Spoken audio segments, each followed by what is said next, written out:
उन रासायनिक दवाइयों से हम अपने को बचा पाते हैं।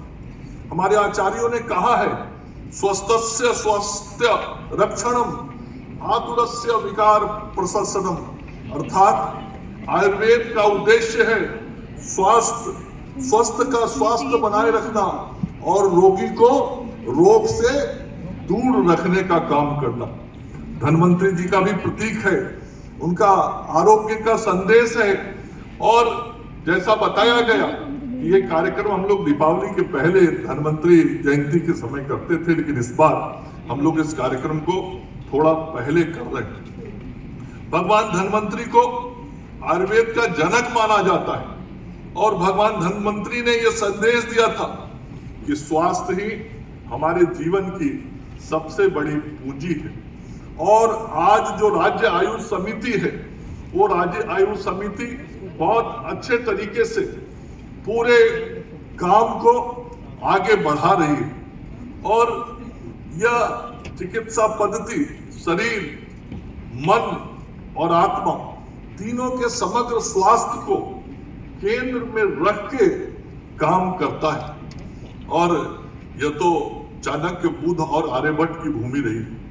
यहां भी आदरणीय प्रधानमंत्री नरेंद्र मोदी जी की जो सोच है कि इस देश में आयुष चिकित्सा पद्धति को मजबूत करना है, ऐसे भूमि पर भी, बिहार की भूमि पर भी हम आयुर्वेद जैसे विज्ञान की पुनर्स्थापना, आयुर्वेद की और मजबूती, आयुर्वेद की व्यवस्थाओं को और बेहतर करने की दिशा में हम अपनी भूमिका का निर्वहन कर रहे हैं। आदरणीय प्रधानमंत्री नरेंद्र मोदी जी जब देश के प्रधानमंत्री बने, तब पहली बार आयुष विभाग का गठन किया गया।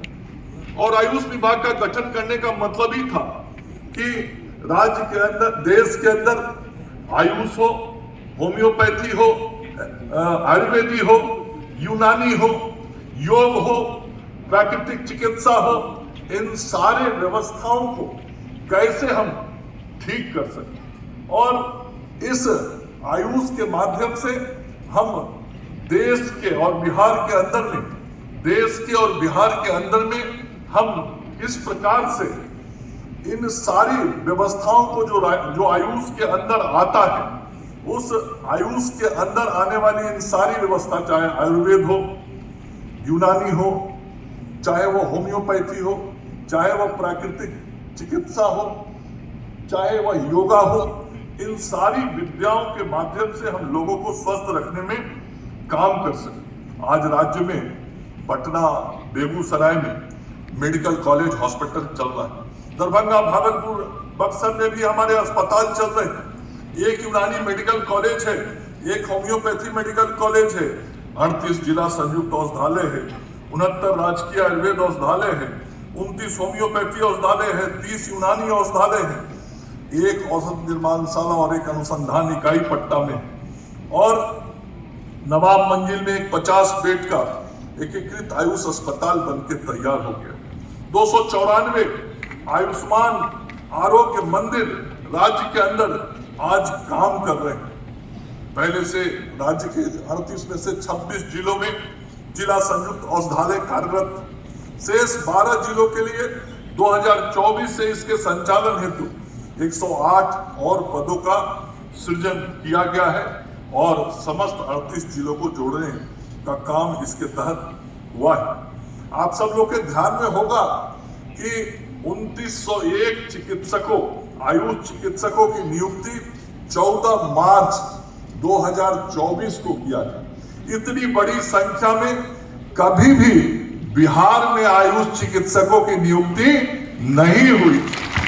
और अभी भी आगे हम आयुष चिकित्सकों की संख्या को बढ़ाने के काम में लगे हुए हैं। राज्य स्वास्थ्य समिति के तरफ से भी जो NHM से आयुष चिकित्सकों की नियुक्ति की प्रक्रिया को आगे बढ़ाना है, उस दिशा में राज्य स्वास्थ्य समिति अग्रसर है। और बहुत शीघ्र मुझे विश्वास है कि हम और आयुष के चिकित्सकों को अपनी इस व्यवस्था से जोड़ने में सफल हो पाएंगे और जो हमारा आयुष्मान आरोग्य मंदिर है वो और बेहतर हो पाएगा।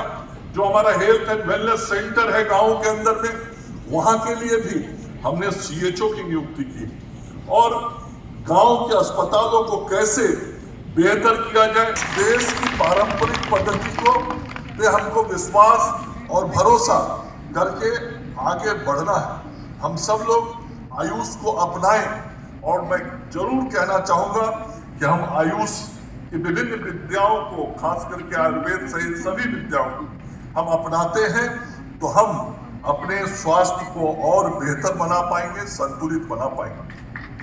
आज देश के यशस्वी प्रधानमंत्री आदरणीय नरेंद्र मोदी जी ने ऐसे 10वें आयुर्वेदिक दिवस पर अपना संदेश भी हम सब लोगों के लिए भेजा है। मैं एक बार आदरणीय प्रधानमंत्री श्री नरेंद्र मोदी जी के संदेश को भी आप सब लोगों के सामने पढ़ना चाहूंगा। 10वें आयुर्वेद दिवस की देशवासियों को हार्दिक बधाई एवं इस अवसर पर आयुष मंत्रालय द्वारा आयोजित कार्यक्रमों के लिए मेरी शुभकामनाएं। आयुर्वेद भारत की प्राचीन धरोहर है जिसने हमें जीवन जीने की एक पूर्ण पद्धति दी है। आधुनिक चुनौतियों के समय में आयुर्वेद ने हमें न केवल रोग निरोधक उपाय एवं उपचार दिए हैं बल्कि जीवन प्रणाली में संतुलन, प्रकृति के साथ सामंजस्य और दीर्घकालिक स्वास्थ्य का मार्ग भी दिखाया है। मानव कल्याण और पृथ्वी का संरक्षण एक दूसरे के पूरक हैं और आयुर्वेद दिवस हमें इसका स्मरण कराता है। जब हम संतुलित आहार, दिनचर्या और प्राकृतिक संसाधनों के सम्मान जैसे आयुर्वेदिक सिद्धांतों का पालन करते हैं तब हम अपनी सेहत के साथ साथ धरती मां के स्वास्थ्य की भी रक्षा करते हैं।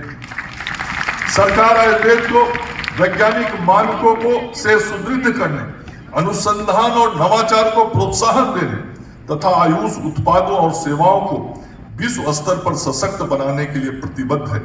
इस दिशा में आयुष मंत्रालय ने जन जन जागरूकता, गुणवत्ता सुधार और वैश्विक सहयोग को बढ़ावा देने में सराहनीय कार्य किया है। आने वाले वर्षों में मंत्रालय की यह भूमिका और भी महत्वपूर्ण होगी।